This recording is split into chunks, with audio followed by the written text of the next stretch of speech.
सुमन जी के बाद सांसद रहे 5 साल, लेकिन वो सांसद लायक नहीं है। वो डॉक्टरी के बाद उनको छोड़िए, उस सांसद लायक है ही नहीं।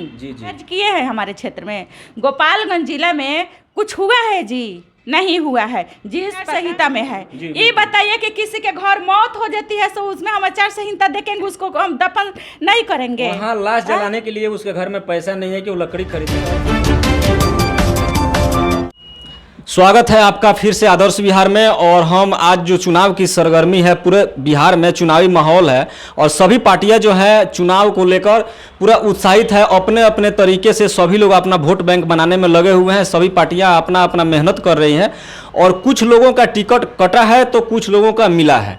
कहीं कहीं जो पार्टियां हैं, जो बड़ी बड़ी पार्टियां हैं, जो पुराने ही कैंडिडेट पर अपना विश्वास जताते हुए उनको फिर से लाई है और कहीं कहीं उनका टिकट काट लिया गया है और दूसरे पर विश्वास जताकर दूसरे को लाया गया है। तत्काल हम बात करेंगे गोपालगंज जिला से सांसद रहे पिछले साल आलोक कुमार सुमन जी, जो 5 साल यहाँ पर विधायक रहे थे और पेशे से वो डॉक्टर हैं, सर्जन हैं, MS सर्जन। और यहाँ 5 साल रहे, 5 साल का उनका कार्यकाल कैसा रहा उसको देखते हुए सरकार ने फिर से, नीतीश सरकार ने उनको JDU से उनको टिकट दिया है और 5 साल का जो उनका काम रहा है, कैसा रहा है कि जनता उन पर विश्वास करेगी। कुछ फीलिंग मेरे पास है, कुछ अनुभव मेरे पास भी है जो हम उनसे रिलेटेड। और आप जो देख रहे हैं अभी हमारे साथ में हम जहां बैठे हैं, ये भी एक क्लिनिक है और ये भी जो मैम है ये पेशे से डॉक्टर हैं। तो डॉक्टर के बाद डॉक्टर से हम पूछने आए हुए हैं, क्योंकि डॉक्टर के बाद डॉक्टर से पूछने में थोड़ा ज़्यादा जानकारी होगा, क्योंकि 5 साल में जो डॉक्टर साहब सांसद रहे, 5 साल में वो क्या सुधार किए डॉक्टरी में। ज़्यादा हम इससे हट कर बात नहीं करेंगे, सिर्फ डॉक्टरी से रिलेटेड बात करेंगे। और मैडम बताएंगी कि क्या सुधार हुआ है, क्योंकि इन लोगों का अनुभव है, डेली कुछ लोगों से मिलना होता है। तो मैम सबसे पहले आपका स्वागत करेंगे हम आदर्श बिहार में। जी, आपका न्यूज़ का मेरे तरफ से बहुत बहुत धन्यवाद। सभी दर्शकों को मेरे तरफ से प्रणाम। जय श्री राम। जय श्री राम। मैम अभी अपने बिहार में चुनाव है और प्रथम चरण का चुनाव शुरू हो चुका है। अपने यहाँ गोपालगंज से 5 साल जो सांसद रहे डॉक्टर साहब पेशे से डॉक्टर हैं, तो आपको देखने से क्या लग रहा है, गोपालगंज में डॉक्टरी के क्षेत्र में कुछ सुधार हुआ है? कुछ भी हमको तो देखने से कुछ नहीं लगता है कि जैसे सुधार हुआ है गोपालगंज में जी। मान लीजिए कि अगर सुधार हुआ होता तो जो गोपालगंज में अवैध तरीके से क्लिनिक खुल रही है, बिल्कुल, और चल रही है जी, तो उस पर जरूर रोक लगता। उसको जांच पड़ताल लूटपाट चालू है, पूरा एकदम लूटपाट चालू हो गया है जी। मरीज को फंसाया जा रहा है। एक तो सबसे ज्यादा मरीज को फंसाने वाला उन लोग के पास दलाल हो गया है। दलाल के वजह से कितने मरीजों के जान भी जा रही है। ठीक है, और यहाँ के नियम ही खराब वो कर चुके हैं गोपालगंज से। खैर हम तो आयुर्वेद है, हम तो जड़ी बूटी के भाई दावा करते हैं, आपको तो ये मालूम है हम लोग जड़ी बूटी, लेकिन फिर भी मान लीजिए कि रोग होता है, बीमारियां होती है। मेरे पास भी पेशेंट आते हैं, ऐसा कुछ नहीं है। और रही आलोक सुमन जी के बाद सांसद रहे 5 साल, लेकिन वो सांसद लायक नहीं है। क्योंकि देखिए सबसे जरूरी बात है कि वो एक डॉक्टर हैं और डॉक्टर होने के नाते सबसे पहले डॉक्टरी में उनका सुधार करना चाहिए था। जो अपने क्षेत्र में खास करके गोपालगंज जिला में जो डॉक्टर लोग इलाज कर रहे हैं, बिल्कुल लूटपाट के धंधा चल रहा है अभी। वो डॉक्टरी के बाद उनको छोड़िए जी, उस सांसद लायक है ही नहीं जी। वो अच्छा था कि एक डॉक्टर है और डॉक्टर ही बनकर रहे। इसका मतलब है कि पार्टी के नाम पर वोट दिया जा रहा है। उसको पार्टी के नाम पर वोट दिया गया था, जिता दिया गया था, लेकिन अब कोई वोट देने वाला नहीं है। इसलिए 5 साल में वो क्या कार्य किए हैं? कुछ कार्य किए हैं हमारे क्षेत्र में? गोपालगंज जिला में कुछ हुआ है जी? नहीं हुआ है। जिस प्रकार वो सांसद थे और गोपालगंज जिला में वो जीते थे, गोपालगंज जिला को जिला बनाकर छोड़ देते, लेकिन क्या किया है? अभी चलिए हमारे साथ पूरा हम आपको जिला घुमाते हैं।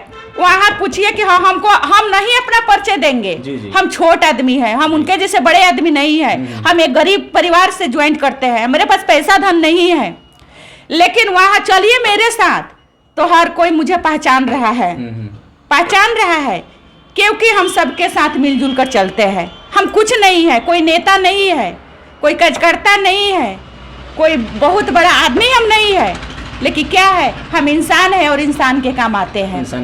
लेकिन वो जिस तरह से 5 साल से वो सांसद रह के हमारे जिला में क्या किए हैं जी? कुछ नहीं किए हैं। अभी देखिए तुरंत की बात हुई है, एक वो जो माझा में को जो फुलवरिया में जो लड़का कट के मरा था ट्रेन से, ये तो पता होगा आप लोगों को। वो जो छोटा उसका 2 बच्चे हैं, एक लड़का एक लड़कियां। इसमें भी हमको सुनने को मिला था कि वहाँ उनके पास जब फोन गया तो कह रहे हैं कि हम आचार संहिता में है। ये बताइए कि किसी के घर मौत हो जाती है तो उसमें हम आचार संहिता देखेंगे, उसको हम दफन नहीं करेंगे। हाँ, लाश जलाने के लिए उसके घर में पैसा नहीं है कि वो लकड़ी खरीदे, और सांसद जी पर भरोसा करके उनको फोन लगाता है कि और हमारा मदद किया जाए। तो वहाँ तो यही तो बात है, वहाँ तो हम प्रचार प्रसार करने के लिए, बैंड बाजा बजवाने के लिए, ऑर्केस्ट्रा नचवाने के लिए आपको नहीं बुला रहे थे। बिल्कुल बिल्कुल। वहाँ तो हम एक लाश गांव में पड़ा है, गरीब को मदद के लिए बुला रहे हैं। जी जी। तो वहाँ तक वो नहीं पहुँच पाए। तो अब आप ही लोग बताइए कि वैसा हम लोग नेता चुनकर जिला में क्या करेंगे। अच्छा, तो क्या लगता है मैम, जो अभी एक भी वोट अगर मिलता है उनको, चाहे जो भी वोट मिलता है, चाहे मिला है, ये मोदी के नाम पर मिला है? मोदी जी सब, हाँ, तो मोदी जी के नाम ही पर मिला था जी। सिर्फ मोदी जी के नाम पर लोग फेंक रहे हैं। लेकिन हम मोदी जी को बात छोड़िए, मोदी जी का हम नाम नहीं लेंगे जी। लेकिन गोपालगंज जिला से, एक जिला से जीतने से, हारने से मोदी जी न जीत सकते हैं ना हार सकते हैं। लेकिन अब की बार हम लोग आलोक सुमन को जो थे वही बना कर रखेंगे। अब वो सांसद बनेंगे नहीं जी। मैं गारंटी के साथ कहती हूँ कि सांसद नहीं बनेंगे। वो जो थे वही फिर जाएंगे, ठीक है। जो डॉक्टर थे फिर डॉक्टर ही की वो अपना काम करेंगे, लेकिन वो सांसद लायक नहीं है। कम से कम डॉक्टरी में सुधार होना चाहिए था। हर चीज में सुधार होना चाहिए, डॉक्टरी से लेकर के हर चीज में सुधार होना चाहिए। जाइए हमारे गांव के रोड देखिए, आज तक रोड नहीं सब बना। इस सांसद का काम नहीं है। जब मोदी जी आए हुए थे चुनाव के समय तो क्या बोले थे कि हम गोपालगंज जिला में 250 करोड़ रुपया बहाल करेंगे। 250 करोड़, 250 करोड़। अच्छा, तो ये काम किसका होता है? विधायक का नहीं ना होता है जी। ये काम विधायक का नहीं होता है, ये काम मुखिया का नहीं होता है, ये काम वार्ड का नहीं होता है, समिति का नहीं होता है, प्रमुख का नहीं होता है, जिला परिषद का नहीं होता है। ये काम होता है तो सांसद का होता है, ठीक है। सांसद तो सांसद जी क्या किया? 2.5 करोड़ रुपया क्यों नहीं लाए? क्यों नहीं? हमारा क्षेत्र गरीब नहीं है, हमारे गोपालगंज में पैसा की आवश्यकता नहीं है। तो पैकेज तो मिला होगा ना मैम? तो वही तो अब पता नहीं उनको मिला होगा, अब क्या किया होगा क्या नहीं वो जानते हैं। लेकिन पब्लिक को तो कुछ नहीं न दिए, पब्लिक को तो कोई कार्य नहीं हुआ। जब लाश फूकने के लिए, कफन के लिए उसके पास 1500, 2000, 5000, 10,000 रुपया नहीं जुड़ा, वैसे गरीब आदमी को बताइए तो बाकी पब्लिक के साथ क्या करेंगे? जब चुनाव, देखिए चुनाव जब आता है ना, जब चुनाव आ जाएगा, हम ही देखे हैं, तो अगर किसी के घर कोई मर जाता है ना, तब देखिए वहां पर घर वाले को कंधा देने का समय नहीं मिलता है, घर वाला कंधा नहीं दे पाता है। वो तो सारा वहां पर नेता, जितना नेता लोग है, कंधा देने के लिए तैयार हो जाते हैं बिना बुलाए हुए। सिर्फ उनके कान तक आवाज जाना चाहिए, मदद पर मदद करते हैं। लेकिन वही चुनाव जिस दिन खत्म हो जाती है, उसके बाद चाहे उसके घर में आग लग के जर जाए, चाहे जे कुछ हो जाए, कोई पूछने वाला भी नहीं होता है।